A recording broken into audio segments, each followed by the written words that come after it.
Okay, coming to you from the Trammels forest? I don't know what you'd call it.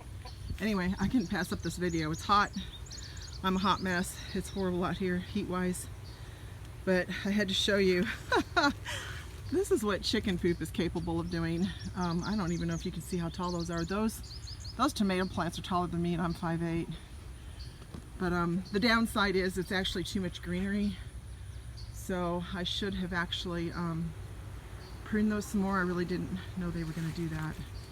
This has got to be about the best tomato crop. And then as far as like, yeah, it's going to produce a ton. There's a ton of green and a ton of red. And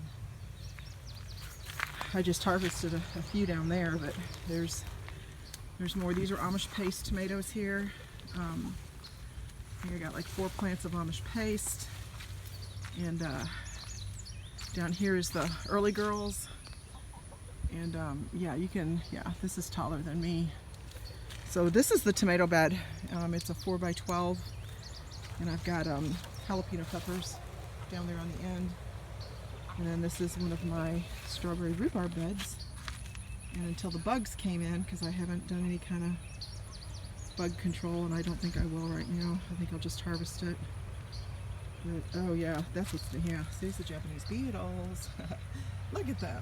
Should have known it was them. Should have known it was Japanese beetles doing this. So yeah, this is my rhubarb. So I need to get some rhubarb harvested. Of course, the strawberry season's over. Although, some of my strawberries that are trying to... Where's the bloom? Did I get that in the picture? Yeah, right there. Some of my strawberries that are regening. And then way back there in the corner, all that tall, crazy greenery, is horseradish. So if anybody wants horseradish starts, I've got plenty of horseradish. Keep meaning to harvest that every year, and I don't, so maybe this year I actually will, and I'll actually put some homemade horseradish up.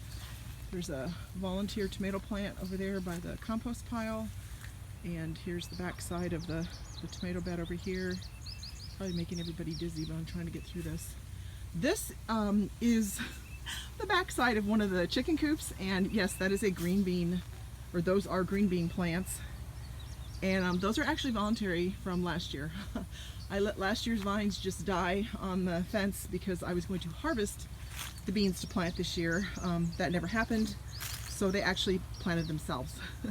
So, and that is, of course, yeah, I don't know, 8 feet tall, at least, I don't know, 7.5 feet, but anyway, so there's plenty of green beans to be harvested because I've been picking them and feeding them to the chickens. And over here is all that mess of greenery is citrus mint, and right next to that is going to be the chocolate mint.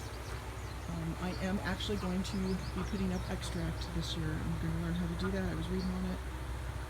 Anyway, so here's the cucumber plants that have gone crazy.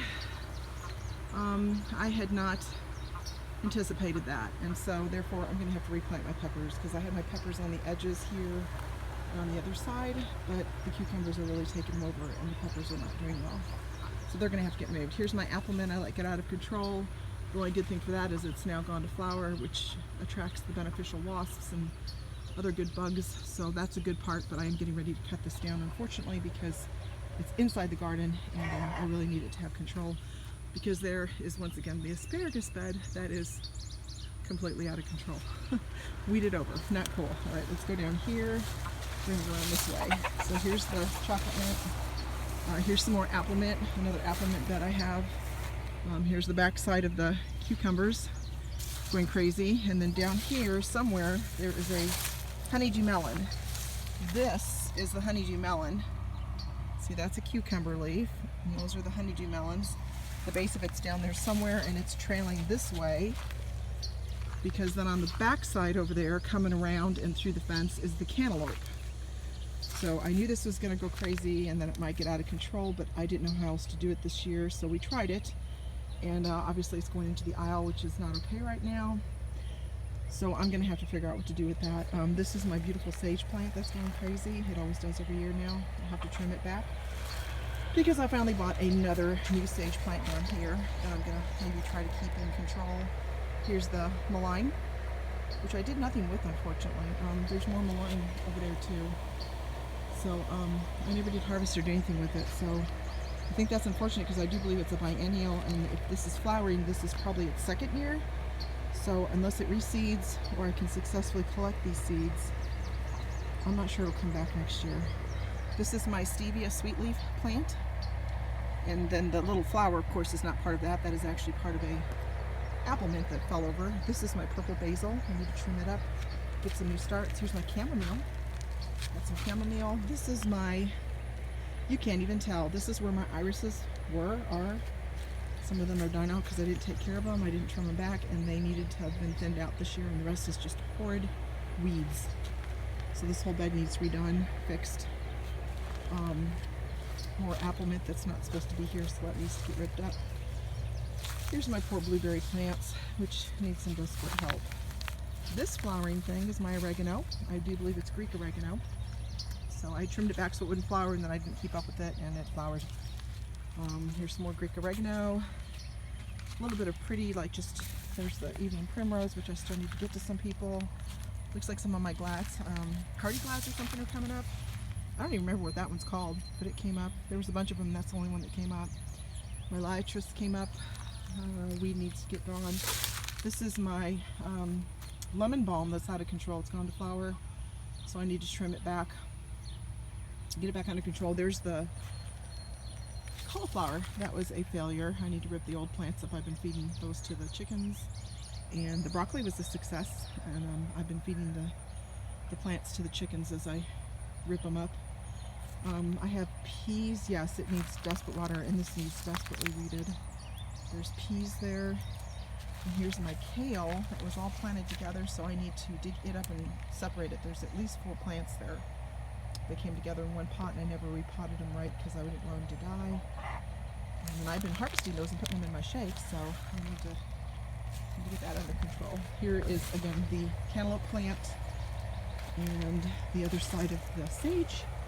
This is thyme, of course, the thyme.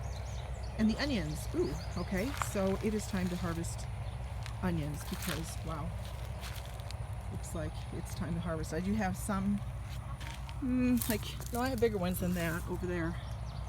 Some of them just didn't really go, so I don't get it. They were all planted the same, treated the same. I don't get that. There's more purple basil. There's a volunteer sweet basil over there that I need to trim up and get new starts from for me and some friends. And of course there's the asparagus bud. That gets out of control every year with weeds. It was better this year until the rain, and then I didn't get back at it. So anyway, that's it in a nutshell. And yeah, wow. This is what rain, heat, humidity, and not being in the garden for 2 or 3 days happens. So bless y'all.